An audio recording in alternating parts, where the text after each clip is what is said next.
everyone. We lost our lights for a minute. I think that's just a sign for us to all sit down. Welcome.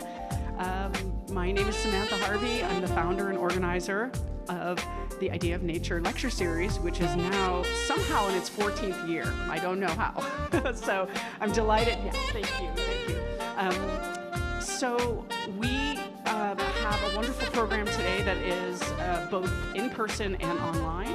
And we're delighted to have that 556 people registered. However, I know there's competing things going on with master gardening tonight. So I think lots going on. I think we all have gardening fever right now as the days lengthen. But I'm really delighted that we have our online offering to reach out to people who can't be here in person or hear from. We have people registered from 3 countries, 23 states, and 21 counties in Idaho. So I think that's wonderful. Yes. Yes, and welcome to those of you who are online. So a few housekeeping items before we start. There is free parking for all the lectures, and now all you have to do is scan that code. Even if you forgot when you went to the garage, you can do it now, and that will give you free parking for the evening. We will also have another QR code at the end where you can submit your questions for the Q&A. So that will be the same code for both online and in person, so look out for that. And also, if you'd like to join our mailing list, you can either sign up in the list in the front of the lecture hall, or we also have Idea of Nature at Boise State .edu as an email where you can sign up to be on the mailing list, and you can also contact me about, I know there's been a lot of questions about Merlin Sheldrake's lecture in February, or if you have suggestions for future speakers, if you'd like to get involved as a donor or a volunteer, that's the way to reach me, or at my Boise State email as well. So, as many of you know, this is a communal event that takes a lot of organizing behind the scenes. So I'd like to thank Lauren Hershey, Marlena Boyce, and my interns, Allie Hampton and Katie Wood, who are here tonight and have helped so much with organizing. And I'd also like to thank the Boise Co-op for donating food for us tonight. So, yes, thank you, Boise Co-op. I also would like to thank the Nature Conservancy, our longest standing community partner. I think we're getting up there towards a decade. We have to have a special party when we hit 10 years. And of course, thank you to everyone who came tonight. I'm just delighted to see you here. I'm also excited to introduce to you the second year of our Marian Kalamani Memorial Lecture. So we should have a slide about Marian. Marian, I know, absolute amazing, amazing woman who passed away in 2022 at the age of 97. And here are some words that her daughter wrote about Marian. Marian was born in 1925 and passed away in 2022. To put the date of 1925 in context, it was the year that Calvin Coolidge was the first president to have his inaugural address broadcasted on the radio. Prohibition was in effect. The Scopes monkey trial was held, and the first motel in the world opened in California. Her parents divorced when she was 2 years old. She lived with her single mother, who worked in a factory sewing socks. The Depression was hard on them, and in the summertime, she was sent to a relative's farm to work in the garden and to enjoy the outdoor life. Marian became a nurse during World War II and also married during that time. She then experienced a life of travel and parenthood with 5 children and a military spouse. As the children grew older, Marian's love of gardening became apparent. As we can see from this wonderful photograph, due to the heat in San Antonio, she would be found many times in her bra and shorts pulling weeds. She never forgot her experience during the Depression. She was a conservationist before it became popular, rinsing out plastic bags for reuse and using anything homegrown in the kitchen. In later years, Marian was impacted by Alzheimer's, but retained her sense of humor and wonderment of nature. She loved living in Boise with 3 of her children who doted on her. So this lecture today is in her honor, and since she was such an avid gardener, it is a perfect fit today with our Marian Kalamani lecturer being Casey O'Leary, who is the co-founder of the Snake River Seed Cooperative and the director of the Taproots Farm Hub. Casey is an urban farmer, a seed saver, and a provocateur. Her life work is to ideate and enact projects that mimic the ecosystems where we live. Taproots is a farm incubator designed to give farmers access to shared land and equipment, help with marketing crops, and finding plots of land. The Snake River Seed Cooperative, and we have information about both of these projects in the tables in the back, involves over 30 Intermountain West farmers stewarding nearly 400 varieties of regionally adapted seeds, and which are sold to area farmers and gardeners. I can personally attest to the magical quality of these seeds. I'm probably the world's worst gardener, but Casey's seeds help me get things to sprout and grow into wonderful plants. So my personal favorite is the provider beans. Those are my favorites. So some of you might have a provider bean in your hand right now, or one of Casey's other wonderful seeds. So the name Snake River says it all. Miss O'Leary is local. She's making change happen in our valley in extraordinary ways. And I really hope you'll stay after the lecture to see details about these wonderful initiatives at the tables after the lecture and the Q&A. So to close, in a time of tumult and uncertainty in the world, I think there's something very powerful and positive in thinking about seeds, celebrating the lengthening days, and also celebrating communities that bring those seeds to life, to harvest, and to nourishment. On that note, I'd like to welcome Miss O'Leary to the stage to speak with us about thinking like a seed.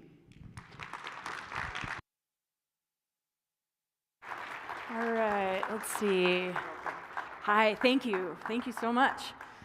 Okay, everybody can hear me all right? We've got a clicker, that'll work. We're so happy to be here today with you all. And by we, I mean me and all my microbes.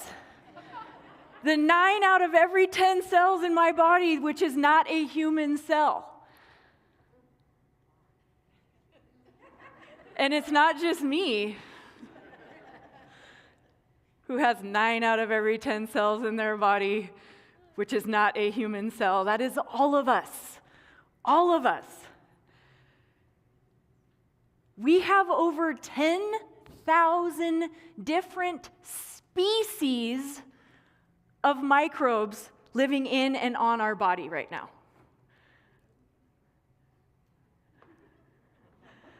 And not only that, but we are 60% water. You didn't realize you were coming for ego death tonight? But that's what you're here for, it turns out, is ego death. Only 1 in 10 cells is human. I'm 60% water. Like, what is left? What is left of me? Yeah, so Neil deGrasse Tyson is famous for saying, there is no doubt about it, the same water, right? This same water has traveled through since the earth has existed. It's been circulating through these same watersheds, into the clouds, in the snow, down the rivers, all of this, right, underground, up through hot springs, through our bodies.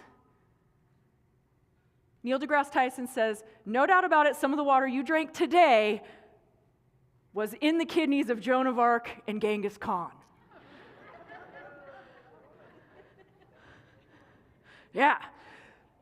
Yeah, and not only that, with every single breath that we take, we are in an active exchange of gases with everybody else around us, obviously, but with the plants around us too, right? They're breathing out oxygen, which we are breathing in. We're breathing out carbon dioxide, which they're breathing in. We're in this beautiful reciprocal relationship with them. And yet, we, for whatever reason, believe that nature is out there, somewhere else, out there. And yet, obviously that's a problem, right? That can cause a lot of big environmental problems if we believe that nature's over there separate from us. And we know that. We know what the destruction looks like when we believe that something is other than us, when we believe that the earth and nature is somewhere outside of us, when we're these like walking ecosystems and we're exchanging gases and we're doing all this, right?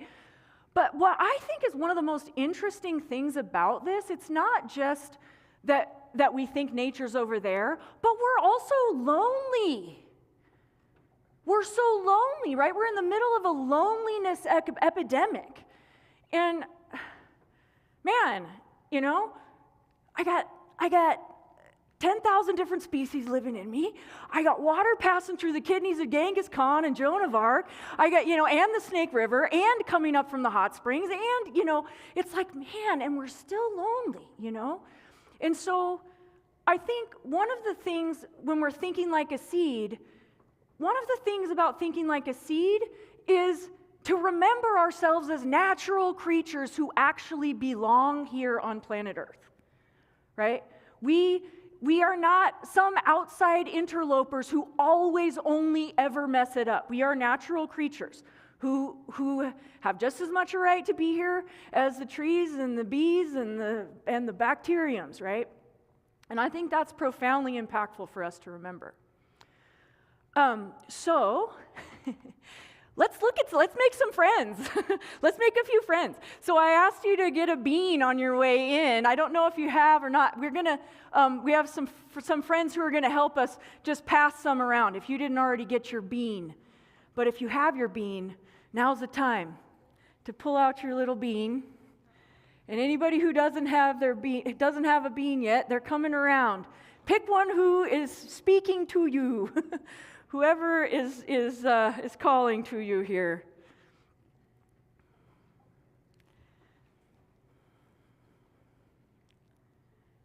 All right, everybody's got their bean. So once you have your bean, I'll just tell you while you're getting settled with your beans. I didn't grow up gardening at all. I didn't know how to do any of this stuff. And what I learned, one of the first gardens I ever had, somebody handed me some beans, and I was like, beans make beans. Oh my gosh, so amazing. So these beans that you have in your hand, they were grown by some Snake River Seed Co-op farmer. There's over 100 varieties in those bins there. That are going around, so who knows which one you have, but I want to give you a moment now that you have your bean. Just take a minute. Check that little buddy out. Notice what you notice about your bean.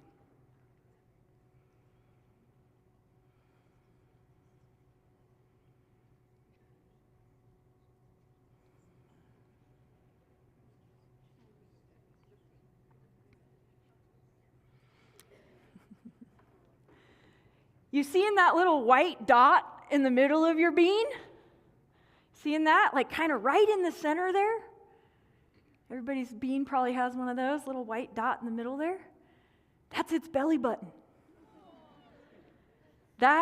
It's called its hilum. That's what connected it to its mom through its umbilical cord, called a funiculus in plants. But that bean, your bean, is connected to its mom, who's connected to its mom, back and back and back, in an unbroken chain that goes back at least 5,000 years in what we now call Mexico, and at least 8,000 years in what we now call Peru.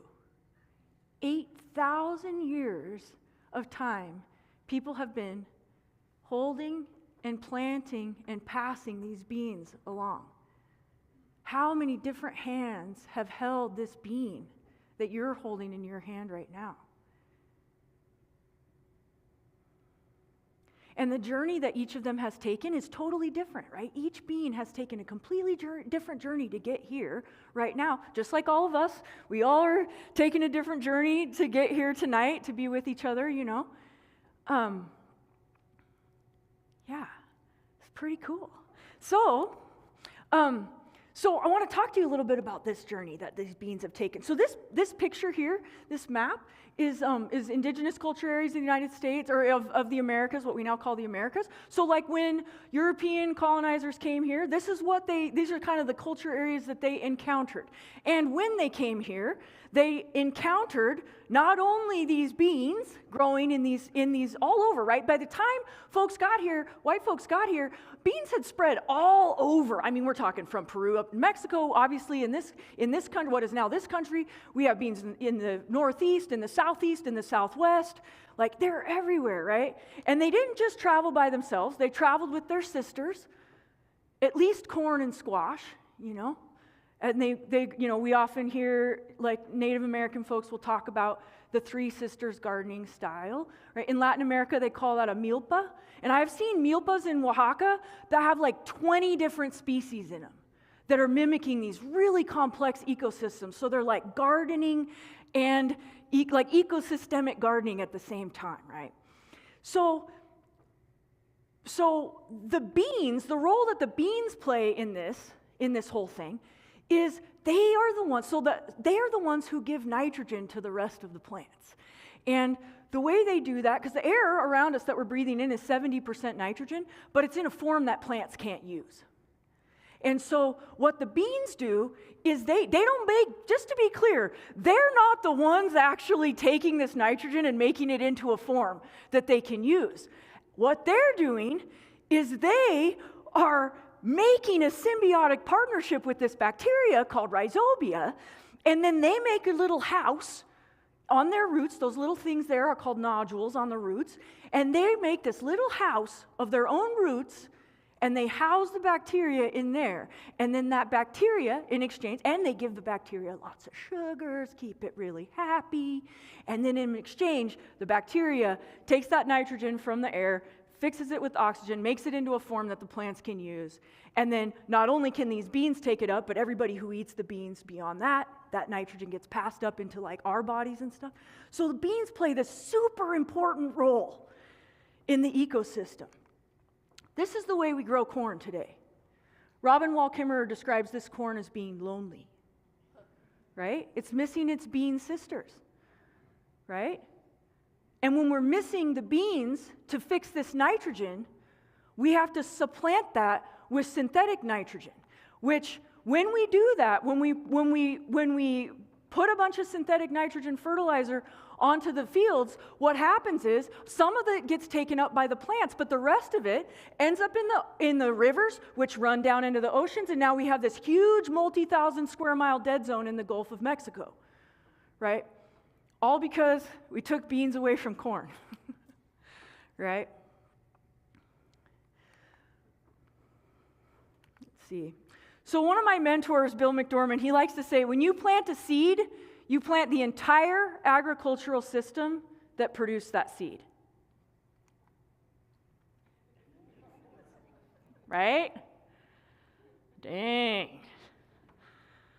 So these beans that we're holding right now, we're holding them at this one moment in time. They've been through a lot. They've seen so many different agricultural systems, thousands of different agricultural systems that have brought them to be here right now. And we're holding them in this one moment of time right now. And what I love about it is that there's no reason why that 8,000-year history, and I'm holding them right now, can't just continue forward, right? I love how we're holding them in the present, in this moment, just this moment in the present. And so, yeah, I love thinking about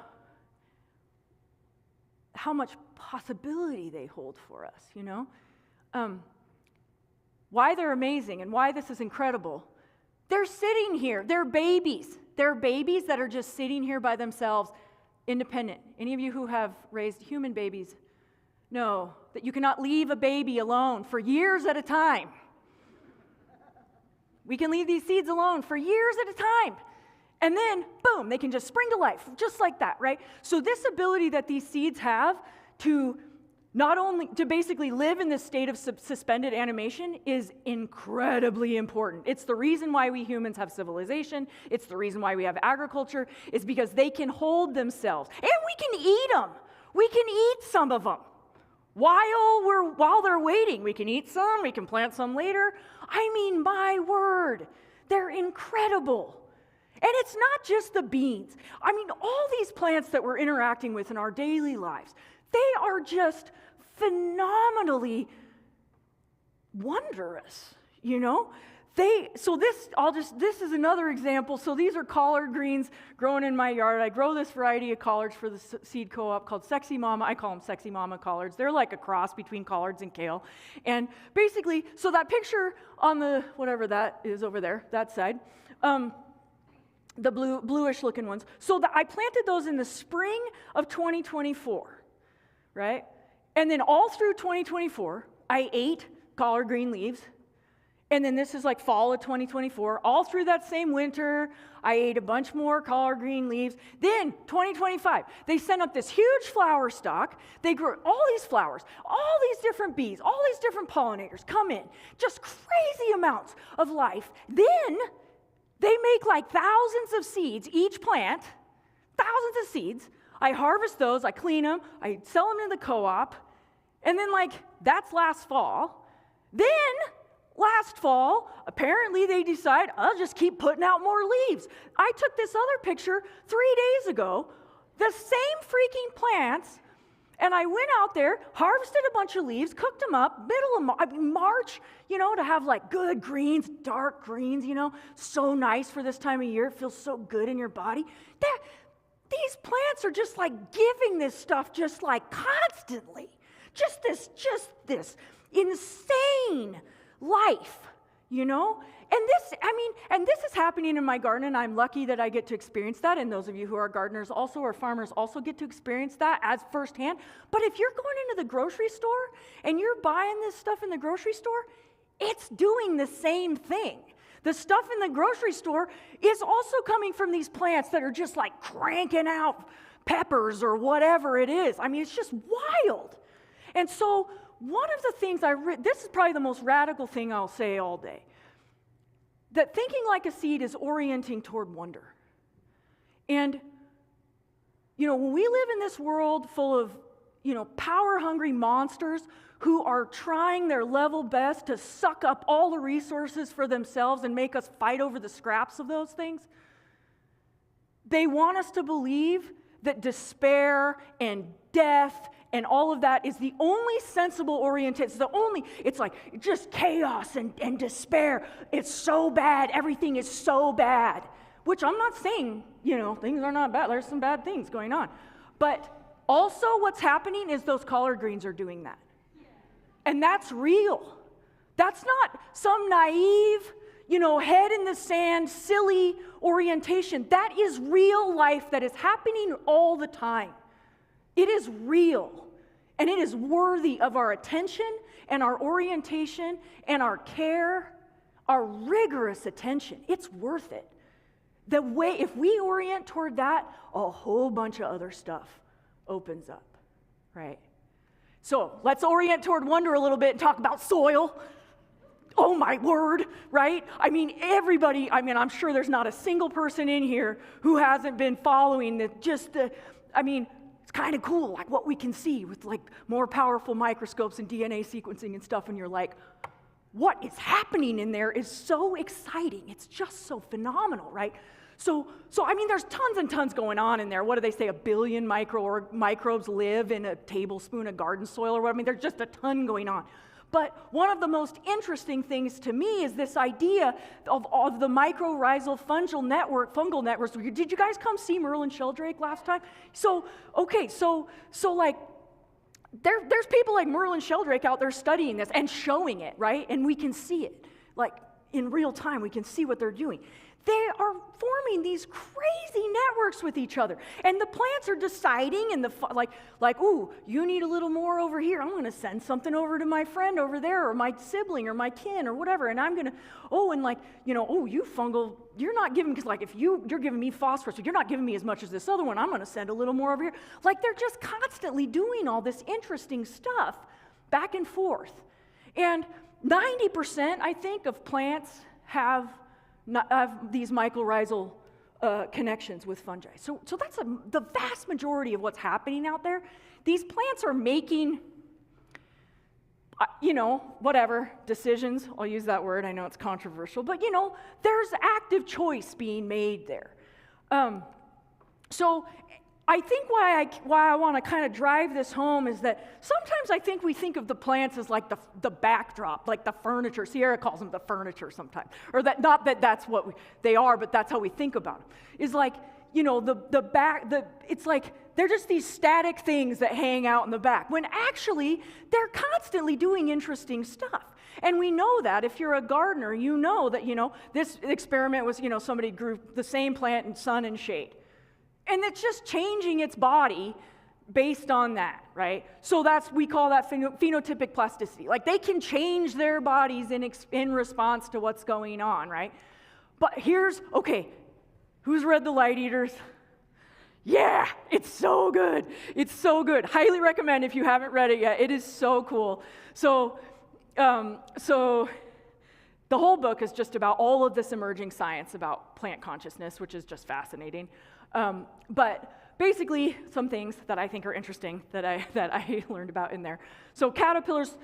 Okay, so basically, if a plant it might be able to manufacture a pesticide that rejects caterpillar who is eating it, who repels that caterpillar, but it may not turn on that gene. It may just be dormant, but the second that it gets that, when it gets that, it tastes the saliva of that caterpillar, it may turn on a gene that manufactures its own pesticide. Or what I learned from this book is that, at least in corn, what it might do is it might actually go, okay, this is the saliva from this exact caterpillar. I'm going to send out a pheromone to lure the parasitoid that is going to come in and parasitize this exact species of caterpillar and kill it.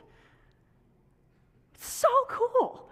So in another study that they profile in this book, which I think is really relevant to what we're dealing with here, is that they did a study where and I should know the researchers' names, and I apologize. I can tell if anybody's like, we need to know exactly who they are, I can find that for you.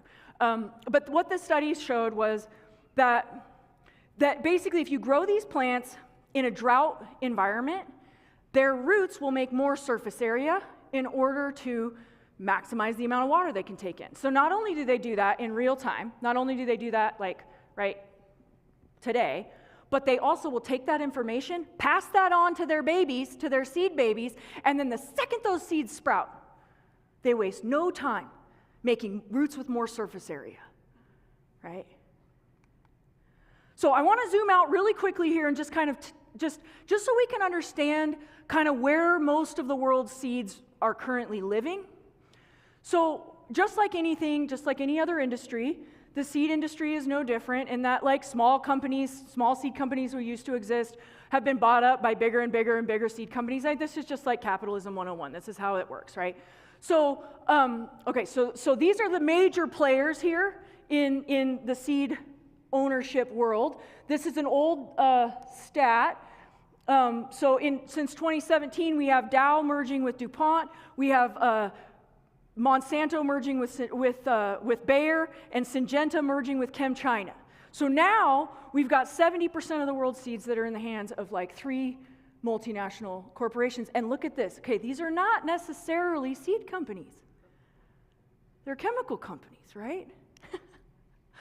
So based on what we just talked about how seeds will respond to the environment that they're growing in, right? They adapt, right? So if you're a chemical company, it is in your best interest to breed seeds which respond exceptionally well to applications of chemical fertilizers and pesticides, right? So the seeds and the system are determining each other, right? The seed is, you plant that seed, you're planting that system, right? So this is why we have a lot of these kind of industrial hybrids that are bred for high input agriculture. This is very much in opposition to what peasant agriculture all over the world does, and this is very much in opposition to what those of us who are in the organic movement do. In the organic movement, the way we see it is that the soil is the key, and if you feed that biodiverse, healthy soil, and you keep that biodiverse, healthy soil, it will grow biodiverse, healthy plants. More biodiversity begets more biodiversity. And there is a huge difference in these soils, but point being, I think where I really want to kind of drive this home is okay, so we take good care of our soil below ground, and then above ground, we grow a biodiverse mix of seeds above ground. There's probably 50 different seed crops in that picture, all of which are adapting in real time right now to the rugged conditions of the Intermountain West, right now. They're not planted right now, they're annuals. Some of them are started, but that's the point, they're annuals. They complete their life cycle in 1 year or maybe 2 years, maybe they're biennials. 1 or 2 years. So they can take in information as the world is changing year by year. The climate is changing year by year. They can take that information in. They can pass those changes off to their offspring. They can adapt in real time to climate change.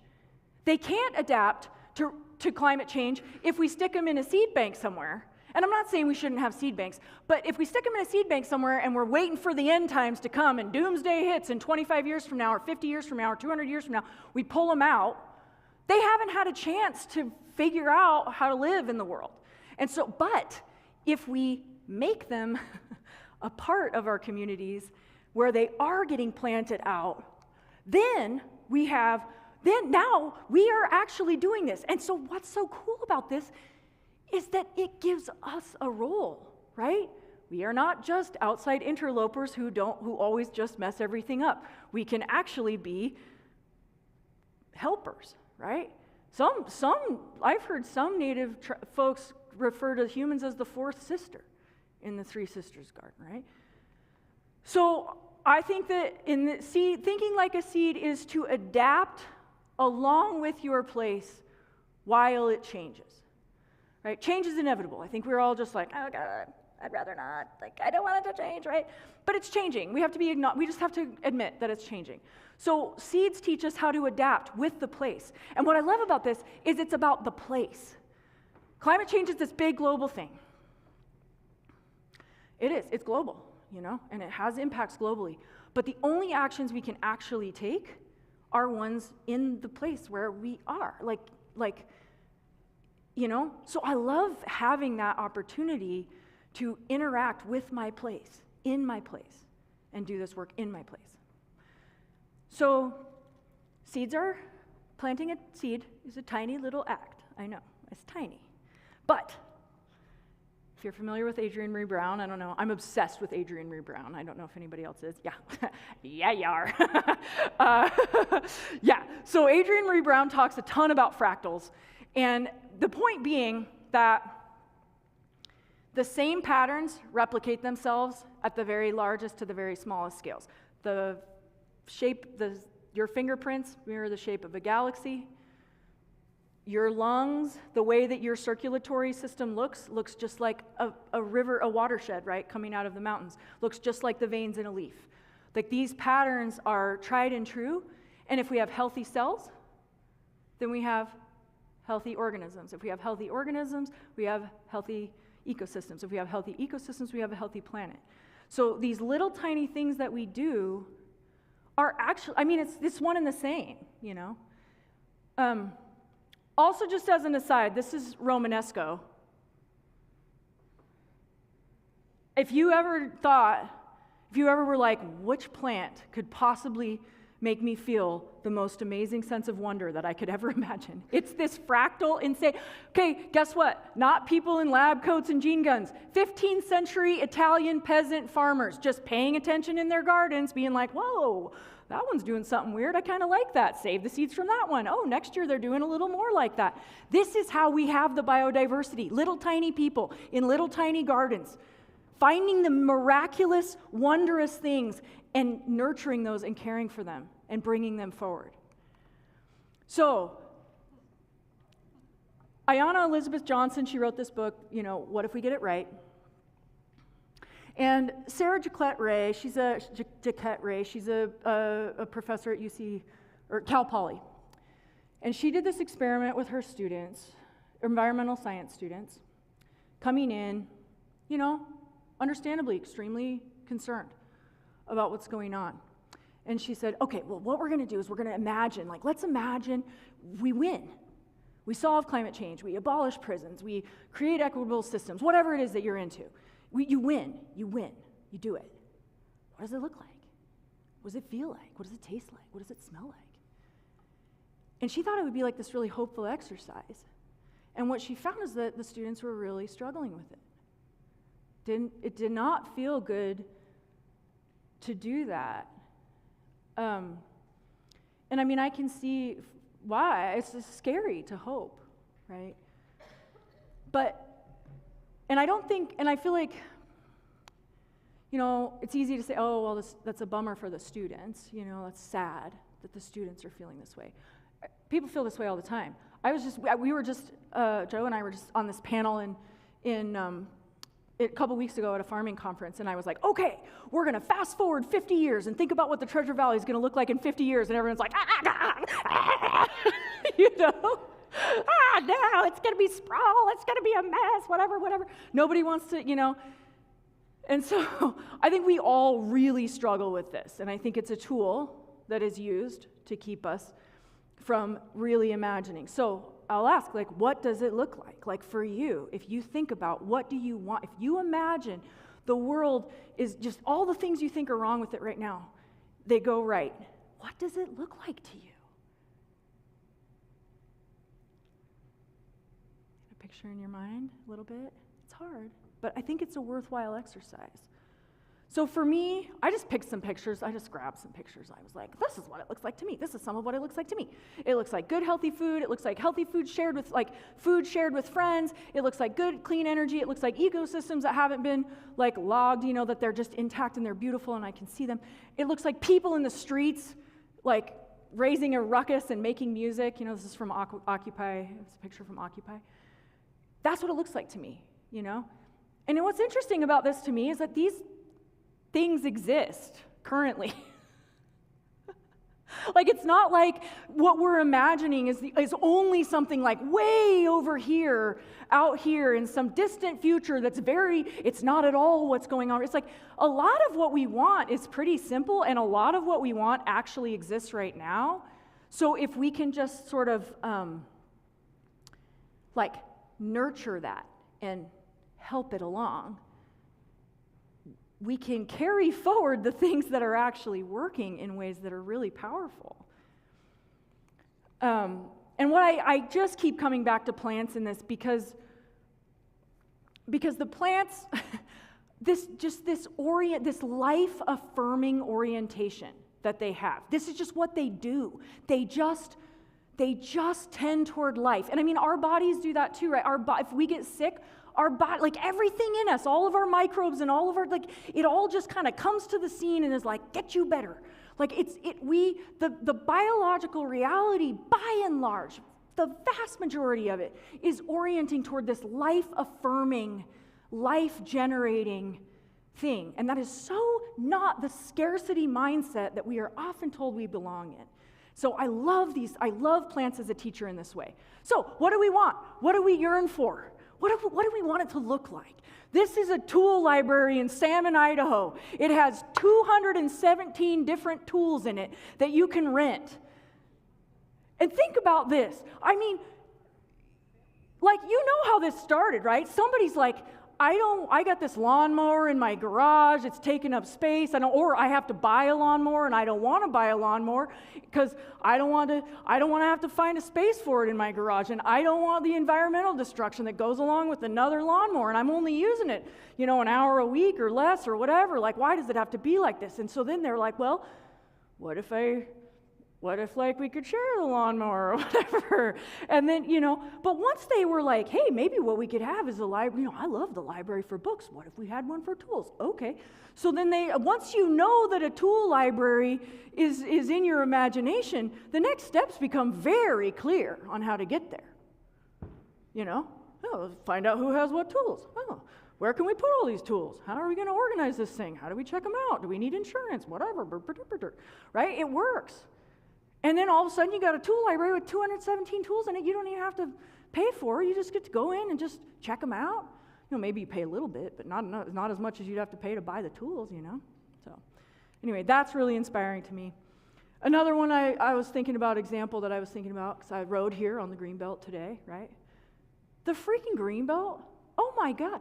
I mean, I don't know how much history you know about the Greenbelt. I've just recently become very obsessed with the history of the Greenbelt. I mean, so in the 60s, there was no Greenbelt. Obviously, the river was trash. There was sewage and slaughterhouse effluent going into it. I mean, it was just a garbage heap, flanked on all sides by not only various different government entities, but also like a ton of private property owners, right? And some people were like, you know what would be cool is if we had a contiguous path that went all the way along both sides of the river, all the way through town, whatever, you know, and they held that vision in their mind. through a lot of tough times. I mean, it's not like everyone was like, good idea. They were showing up on these private property owners, at their properties trying to be like, hey, you should like give us some of your land, like to do this thing. And people are meeting them at gunpoint in some cases, right? They're like, no. So the amount of like to hold that vision for as long as it has taken to get the Greenbelt fully functioning. I mean, it's been in my life, I've seen, what was it, like 10 years or something, not even, that they finished that section that's between, that's over by Joe, whatever it is now, with Joe's Crab Shack, whatever. I see now I'm like that old person in Boise who's like, oh, the old Joe's Crab Shack. But you know what I'm talking about, the south side of the river there. That section was not even done. That was just really recently that was finished, right? And they started this in the 60s. But we can't even imagine how crappy Boise would be right now if we didn't have the Greenbelt.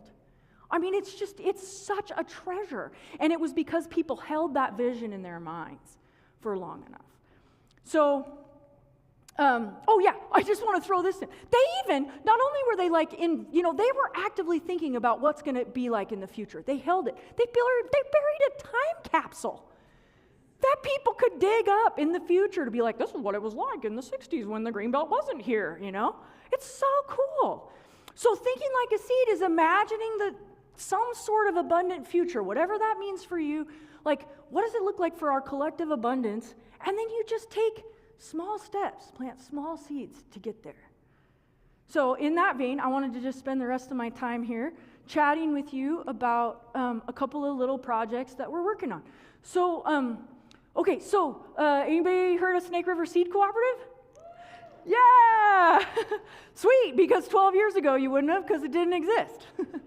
Right? So the way this whole thing started was I was farming. I started farming right in college. I was an angsty college student, and I was like, I got to save the world, and I got to start growing food for my community, whatever. Well, then pretty early on in my farming career, I started to realize that if all this local food I'm growing for all these, I'm feeding my community, if everything's being grown from a seed that's being trucked in here from somewhere else, that's actually not a local food system. And so pretty early on, I started to learn how to save seeds, and I started putting them into packets. And these are and this is the old school. There are people in this room who helped hand sew those packets.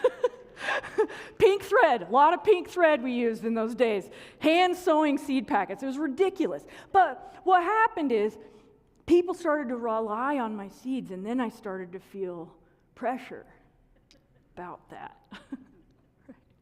So my beloved partner, Carrie Jones, and I, who's here today, we started this project to get more people to grow more seeds. We started as a seed library.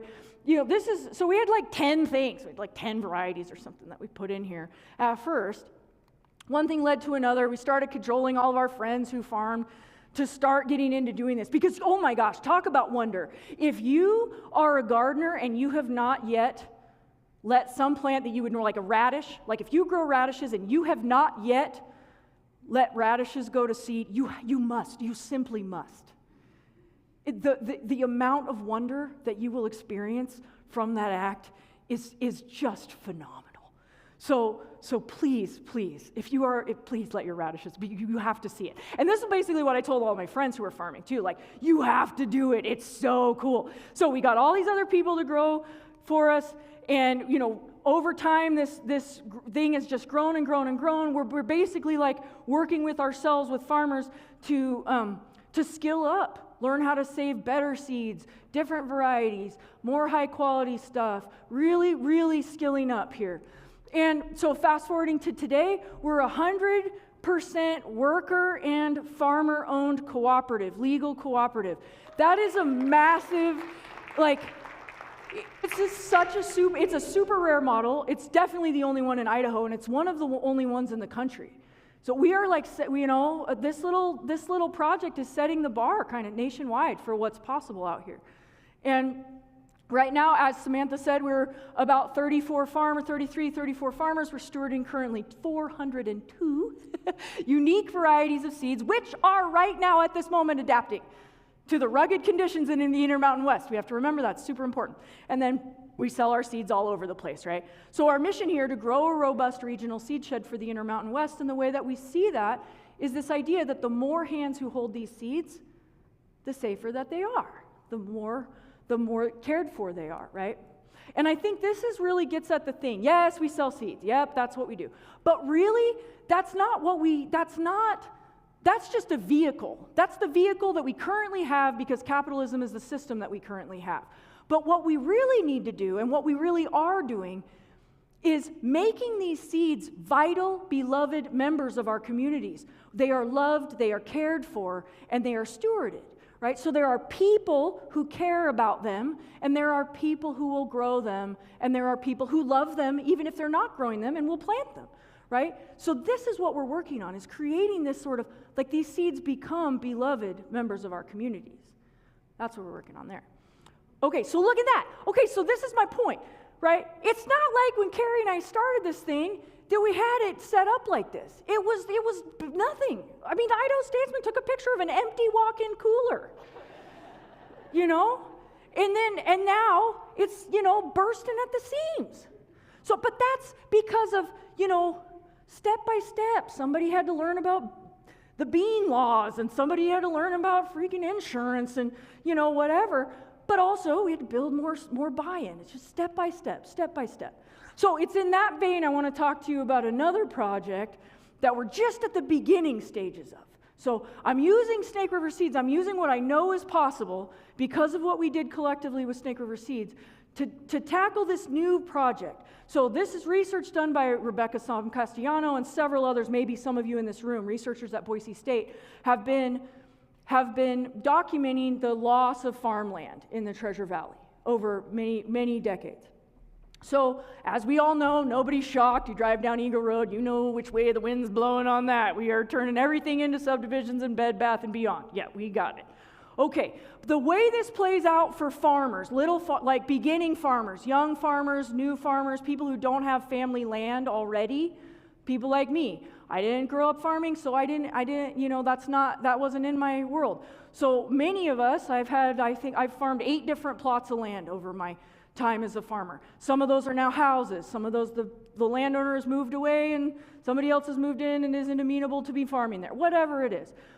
So, and many farmers, most everyone I know who does this kind of work as an urban farmer in the Boise area is in the same boat.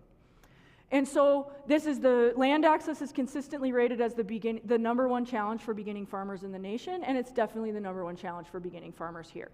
And for the last 4 years, I've spent, teaching at CWI. Got students here in the room right now, teaching at CWI, and I can teach these students how to do this awesome stuff, like how to grow the best food and build these really cool farm businesses and stuff like that. Where are they going to go do that? What land are they going to use to do that on? They can't compete with developers. We can't compete with developers, right? So so I've joined together with a bunch of other farmers, several of us working on this project. It's a huge collaborative effort. And what we're doing is we've created this thing we're calling Taproots Farm Hub. And so this is where we are reimagining what this can look like.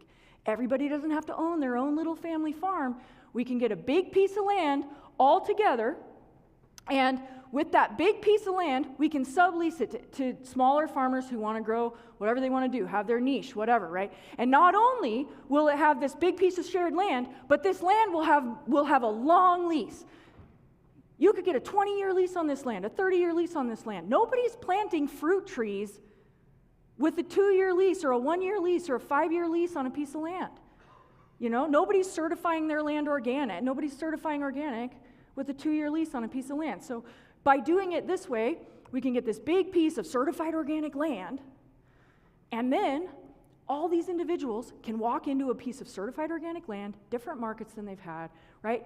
And shared equipment, our version of the tool library. You don't have to buy a tractor yourself. You don't have to figure out how to come up with multiple tens of thousands of dollars to buy a tractor. You just rent a tractor by the hour for the hours you're using it from the incubator. You all share the maintenance costs, etc. And we can share markets, we can aggregate products, we can get into places that are so big that any of us individually can't get into, like schools, hospitals, BSU, But we have to work together on it, right? Also, mentorship and training for beginning farmers. So, this is what we're working on with this, right? You come in, you don't know how to farm, you get a little bit of a help with that. So this is what we're looking for right now. So we're looking for land. If you have any or you know anyone who has it, we're trying to figure out where we're going to get this forever land. We need a long lease, 40 to 200 acres, somewhere kind of close to Boise with reliable water. So let us know if you find anything. Send people our way if you know anybody who might be interested in leaving this kind of legacy. Okay, and we're not that we can't pay or whatever. We can pay for it. We just can't pay the same exact price that they could get if they sell it to a developer. So we got to work with them on that. Anyway, the last thing I want to talk to you about today is a little tiny project that my good friend Anna, who's also here today, that we're working on called Thinking Like a Seed. So Anna and I are very big fans of this whole idea that we humans are not separate from nature and that we want to find ways that people can remember that about themselves. And actually, it was after seeing Florence Williams here at one of these Idea of Nature lecture series a few years ago where she did forest bathing walk. And I went on it, and I was like, dude, I got to do this. And Anna and I both, we were like, we're doing it. So we became certified nature and forest therapy guides. So if you're not familiar with how this works, basically, forest therapy was this thing that got, it happened in Japan as a result of, over technological advancement. Basically, people got, as Japan got modernized and everybody was like stressed out and whatever, they started creating these nature trails and then training people to take people outside and basically help them connect to their senses. Like, what do you smell? What do you hear? Like, it's kind of basic stuff, but in a technologically intensive culture where you don't have a lot of access to that, it's actually pretty profound. And so we started doing these walks, and we basically wanted to figure out how we could make this more accessible to other people. And so we wrote this little nature connection workbook called Thinking Like a Seed. And the idea is that you would get that. But then we suck at marketing it. we don't have a public. If anybody knows a publisher, because we don't want to deal with it. So instead, what we've been doing is we've been just organizing these little seed pods where we'll get a group of people together, either in real life or online. And we'll say, okay, you can get the chapters of the book, you read one a week, there's all these little prompts in there, everything from like journal prompts to whatever, adventures outside, touch the ground, stuff like that. And then you work through you go through the chapters, and then you meet up every week and you talk about like, how's your nature connection coming? And then, so that's what we've been working on with that. And, but I wanted to share with you, I'll leave you with this.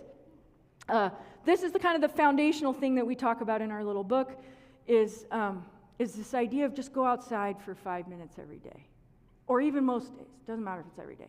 You just go outside. Just go outside. That's it. And there's no right or wrong way to do it. I guess there's kind of a wrong way to do it. Don't go out there and just scroll on your phone the whole time. But just go outside. It's not like there's no point. It's just go and notice what you notice. And it's remarkable. The more you look, the more you see. The more you look, the more you notice. It's true. So I will leave us with this.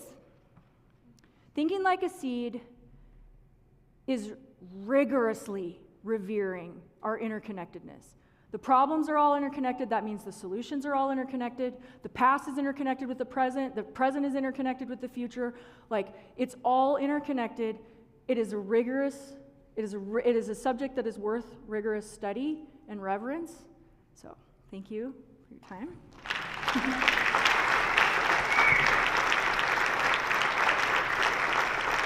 Thank you so much, Casey. That was an amazing lecture. So I'm going to boot up our Q&A feature. So we'll come back to those other QR codes in a minute. If those of you both in the room and online could take that QR code and enter. We try to simplify the form. It'll take me just a minute to log in.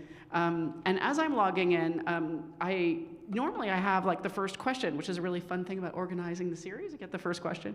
But I thought more about a story of my children who, we went to Massachusetts for a year for my sabbatical, and we went to an event by Heifer International, and they were asked to plant a bean in a little teeny cup. And we just stuck this bean on the windowsill and really forgot about it. Occasionally we'd remember to water it.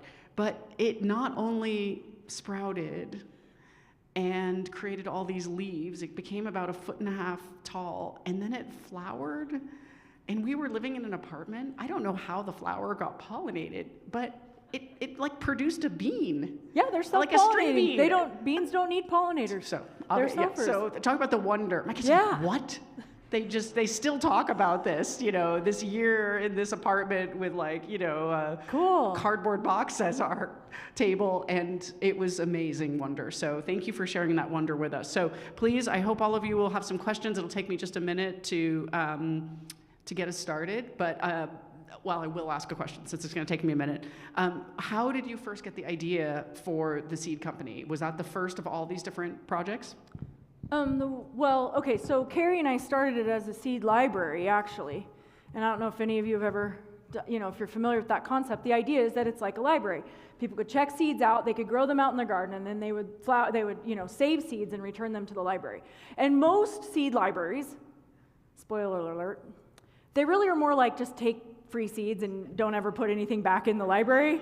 And Carrie and I, from the beginning, were like, no, we're building, we're making a real, people are gonna learn how to do this, and they're gonna bring stuff back, and it's gonna, right? That is a very uncomfortable model for people who are used to capitalism. It's like, no, I buy the thing, and then I leave, and I don't have any further obligation to you. And we're like, oh no, you gotta plant, you gotta and so, shocker, we had very little participation in the seed library. I mean, people were really interested in it, but nobody really was doing it.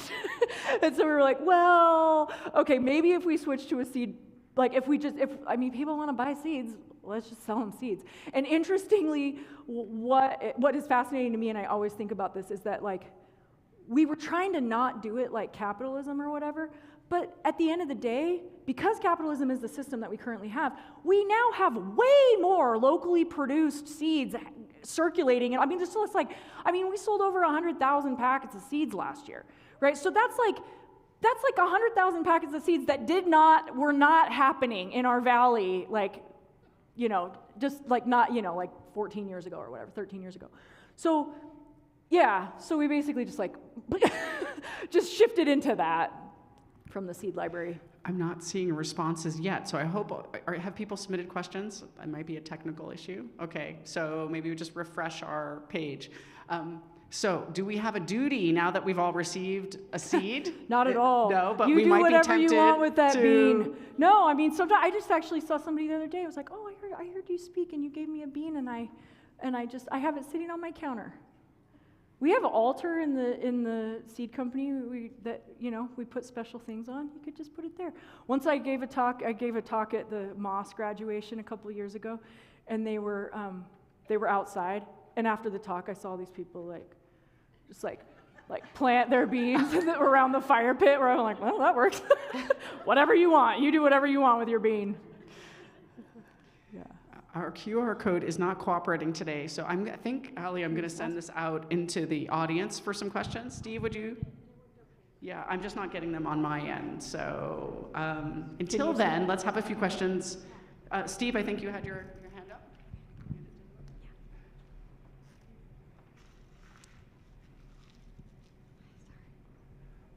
Steve Crowley, Boise State University. Yes, hi, Steve.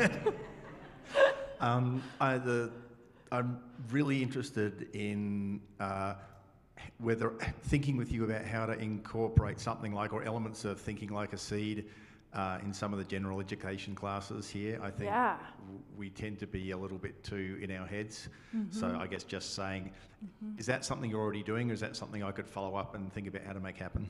Yeah, follow up. I'm sure there are other people, and please, if you're in the room and you're already doing this, just give us a hands up, because I'm sure there are other folks doing it right now here at Boise State. But yeah, wouldn't it be fun if if you, because I'll tell you what, thinking like a seed, I gotta say, Anna and I are pretty geeky. So there's there's several people who have done seed pods who are in this room right now, and I think you can attest, there's some kind of high level botany in there. So it actually is, it's I would call it an intellectual pursuit, but as well as a tactile pursuit. The point is, read a thing, have an experience, you're in your head, but then you go outside and you touch something, So I think it would be really fun. Let's talk. Okay, I guess I had to scroll down to number 52 is the magic number. So question 53, actually. What has been your favorite farming experience? I don't know if you guys, but I remember Merlin Sheldrake being like, I don't do favorites. That's how I feel. I don't do favorites.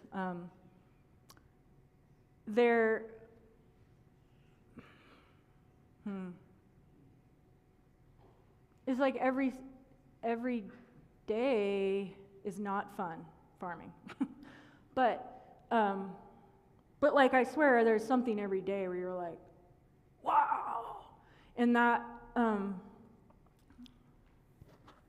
probably really it's just it's having other people join and see this stuff for the first time, you know, beginner mind. Keeps me in beginner mind too. That's why I'm really excited about Taproots, because you know, I haven't been farming in recent years. I stopped farming in order to go teach at CWI, and I miss it. And so I'm really excited about Taproots, because like getting more people, being out there again.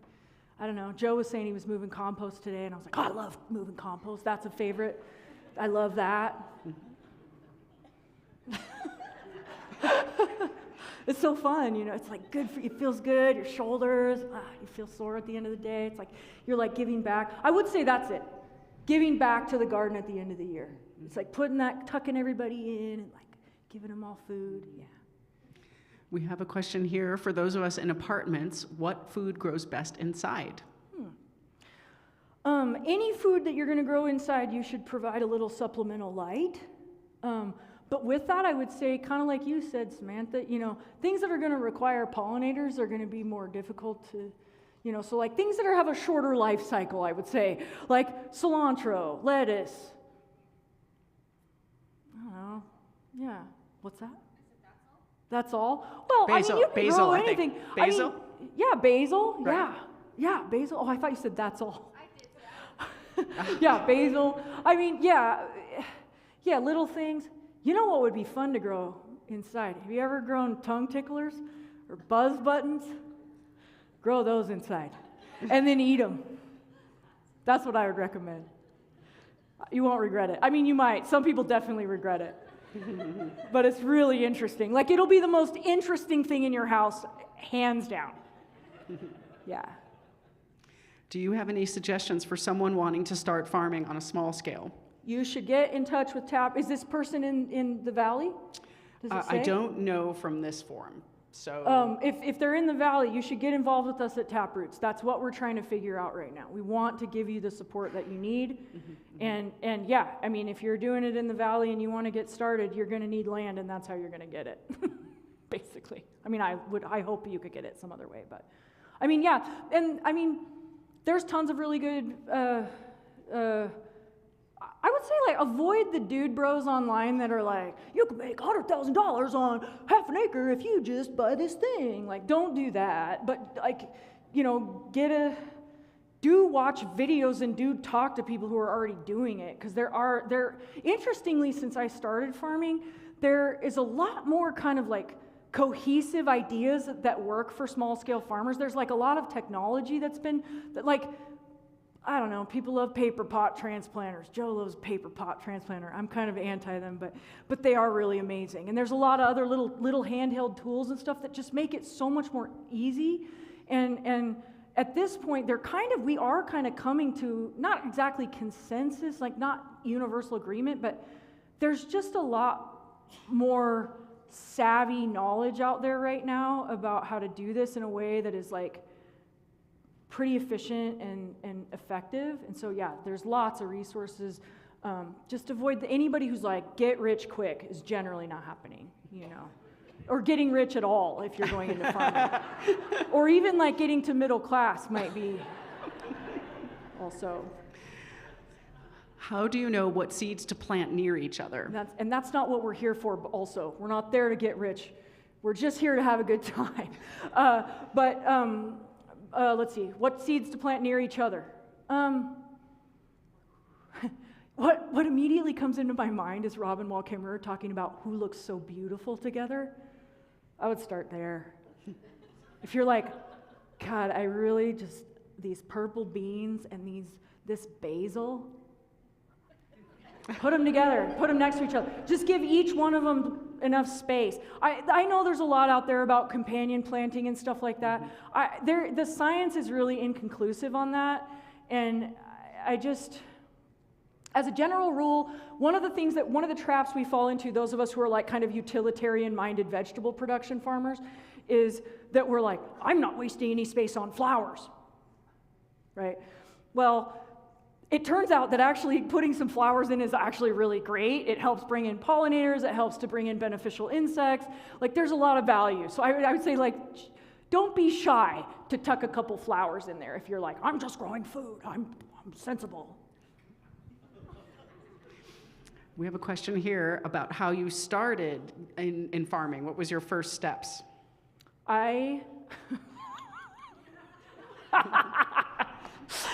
Oh God! I started landscaping right when I got out of horticulture school. I started this landscaping business, and this other guy that was a friend of my roommate's was also starting a landscaping business, and he like showed up and put a flyer on my door, and he's like, I'm starting this landscaping business. And I was like, really? Because I'm starting a landscaping business.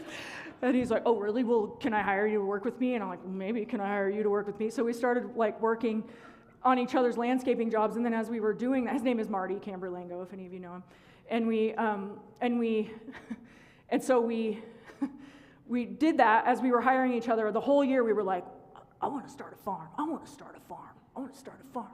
And then I had this neighbor who had this vacant piece of land next to me, and I was like, I'm asking my neighbor if we could start a farm on that land. And so then I like go over and I'm like, can we start a farm on your land? And he's like, yeah. And then I told Marty, we're starting a farm on this land. And he's like, what? Okay. And we didn't know what we were doing. We had no idea what we were doing. And that's where that person like who's like, how should I get started? I mean, one approach is you ask your neighbor, you start taking people's money for community-supported agriculture shares with no plan of how you're going to feed them, and then you figure it out, and that's what we did. And there's definitely better ways where you could learn from somebody who already knows how to do it, and you could start out being a lot more successful, and I would, at this moment, recommend that. Oh, that's great. How do you envision marketing the Snake River Seed Cooperative to the growing Treasure Valley population?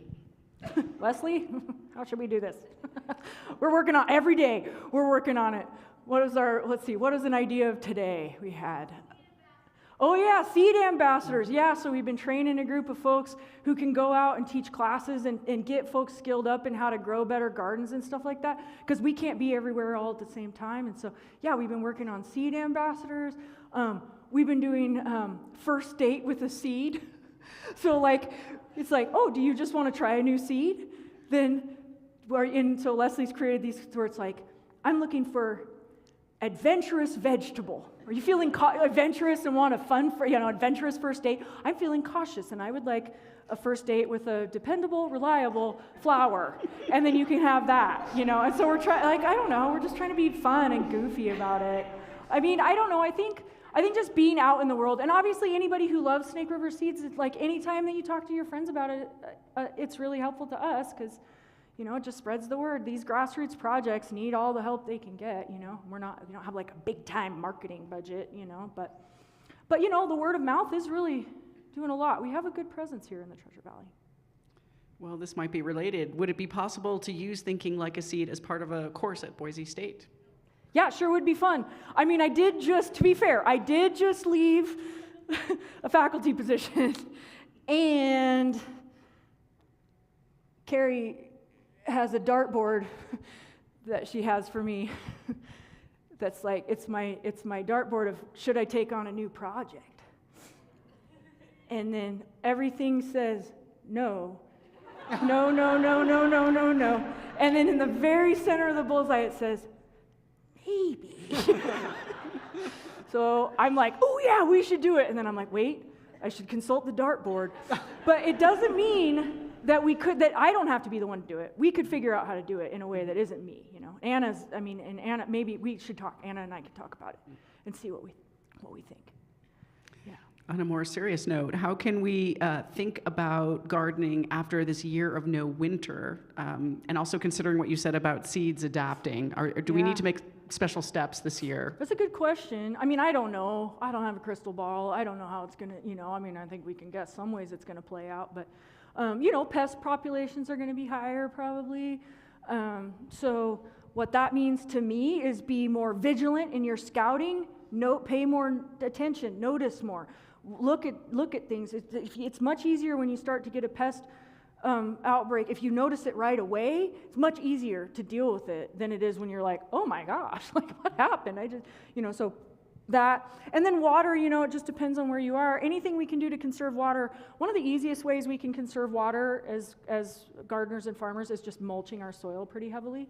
So get those puppies tucked in, and they'll be able to weather the drought more. And it's true.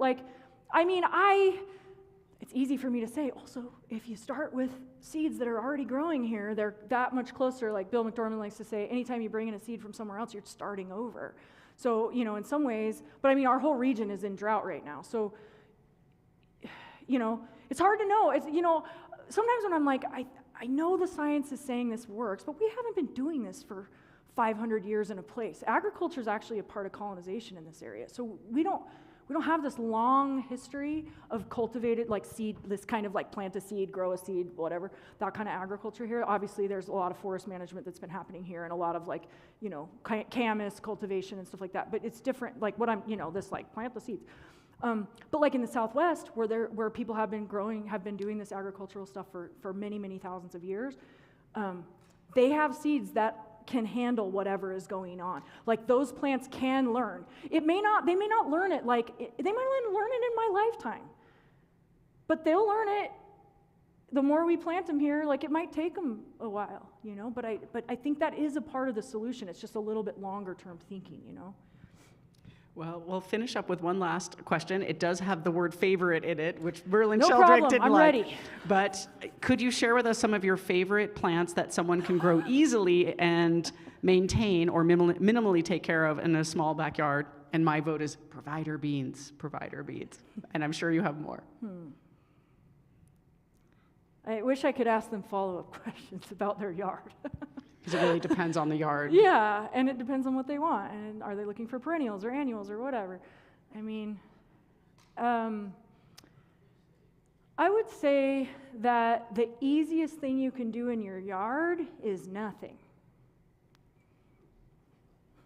Let it do whatever it's going to do, and then watch what it does. If you really want to be hands-off, low maintenance, that is an orientation that you could have. And that is not, in my opinion, an improper orientation. If you really don't want to be out there doing, just go out there and look around at what's happening. You don't have to plant everything, and take care of it all if you don't want to. The ecological succession will happen whether you want it to, or that's what'll happen. So, but as far as things that people can grow, I don't know. I love them all. I guess the easiest answer is squash. But no, because squash requires you got to deal with squash bugs. So that's not the answer. What I was going to say is absolutely not tomatoes. They're the biggest pain in the neck and I don't know why everybody's so obsessed with them. They are. We are too, aren't we? We're obsessed with them. We have 50-some varieties of them in Snake River Seeds. We love them. I grow so many of them. What am I doing? But carrots are pretty, I don't know, what's easy? Mint. Greens that just seed themselves out and you wander about, you flit about and harvest whatever. Those are good. And flowers, the native perennials can be easy once you can get them started from seed, but that's a whole other wonderful journey. They have not thrown their lot in with humans. They are not used to sprouting when we say sprout kind of a thing. They're like, I'm not listening to you, so it's really hard to get them to actually sprout. But when they do, they grow here. They don't need a lot. They already grow here.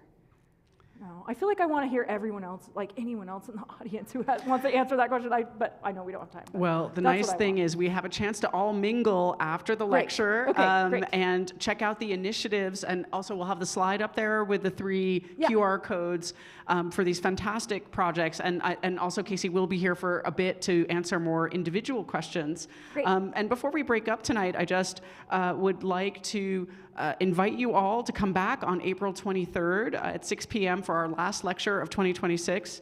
Sunil Amrith is the Renu and Anand Professor of History at Yale University, and he's going to talk to us about his recent book, The Burning Earth, which is an environmental history of the global South. An amazing book, very, very mind-altering and provocative and exciting to read as well. And we'll have books for sale as well at that event. So I hope to see you all there, and thank you all again for being here. Let's give a warm round of applause for Casey.